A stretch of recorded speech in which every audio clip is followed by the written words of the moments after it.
Дуага маани бербей атабыз адамдар. Мында өзүңүзгө суроо берсеңиз, ачык түрдө качан акыркы жолу ыйлап чын жүрөктөн ийгилигим үчүн, келечегим үчүн дуа кылдым десеңиз, жыйынтык жок сизде. Көбүндө жок болот, чындыгында жок болот. Дуа негизги маселе экен. Абдуллах ибн Масуд радиаллаху анхудан ривайет кылган хадисте пайгамбарыбыз саллаллаху алейхи вассалам айткан, Вакыя сүрөсүн окуган адам кедей болбойт дейт. Вакыя сүрөсүн окуш, ата эненин дуасын алыш, эже сиңди бир туугандарга мамиле кылыш, эл жерге кызмат кылыш, садака кылыш, булар мындай менсизбегендей көрүнөт, бирок бардык бай адамдар буларды кылат да. Буларды кылсаңыз мен 100% бай болуп кетесиң деп айтпайм, бирок бай адамдардын бардыгы ушул иштерди кылган да, азыр дагы кылат. Ал каала мусулман болсун, мусулман болбосун. Биз Роналду мынча садака кылды, Месси мынча ихсан кылып атат деп атабыз.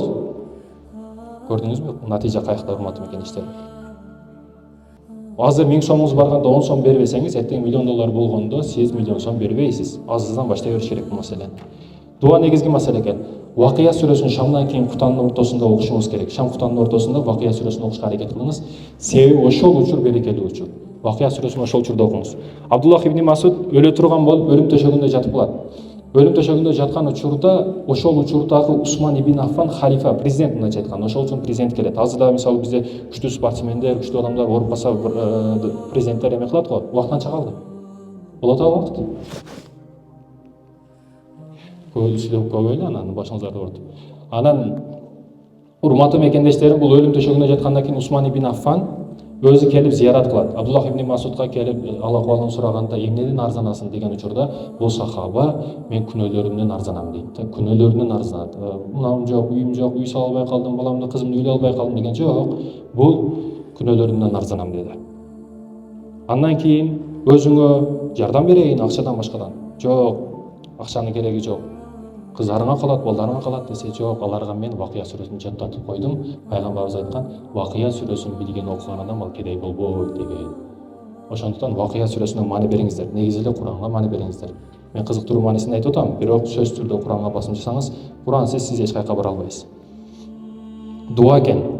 Кимде ким 100 жолу ла илаха илля анта субханака инни кунту миназ ла илаха иллаллаху вахдаху ла шарика ла лахул мулку ва лахул хамду юхйи ва юмиту ва хува хайюн ла ямуту ва илайхил хайр ва хува ала кулли шайин кадир 100 жолу күндө айтса, ага 100 хасанат берилет, 100 күнөөсү кечирилет, 100 ийгилик берилет дейт.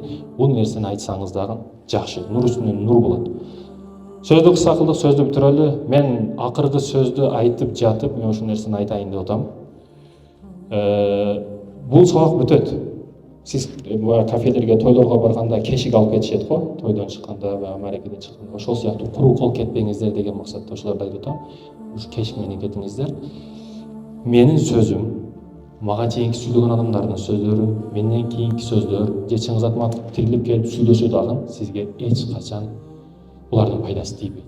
Качан сиз өзүңүз аракет кылбасаңыз, өзүңүз бир нерсеге жетпесеңиз, мен Рахматуллах Чубак устаз тирилип келип насаат берсе дагы сизге пайдасы жок. Ошондуктан мен үмүт кылам, бул жерден чыккандан кийин аракет кылыңыздар. Жөн эле пустой контейнер болуп жүрө бербеңиздер. Ашкабак болуп жүрө берсең, деп жүрө бербеңиздер.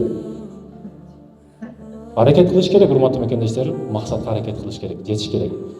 Ассаламу алейкум ва рахматуллахи ва баракатуху. Угуңуз үчүн чоң рахмат. Алла разы